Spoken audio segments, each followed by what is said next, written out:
Но вас, по сути, назвали изменником Родины, да? Государственным изменником. Да. За то, что вы поставили подпись под проектом Под протоколом, под да, рабочим вот, протоколом. под которым даже не могли, да, не поставить. Это, с одной стороны, нет худа без добра. Через 8 месяцев убедились, что Мадумаров, наоборот, получил землю. Там И сделал об аренде, да, что там... Да, да. Вот многие кричали, те, которые абсолютно представления не имеющие об этом, кричали, что Мадумаров отдал.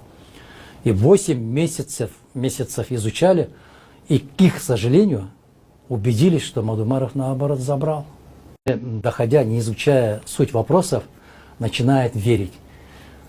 Очень сильное влияние имеет предрассудки.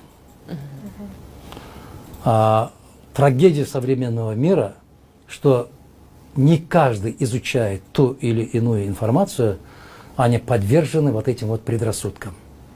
Говорят, что слышал вот так вот. А для того, чтобы изучать этот вопрос, или воли не хватает, или желания нету.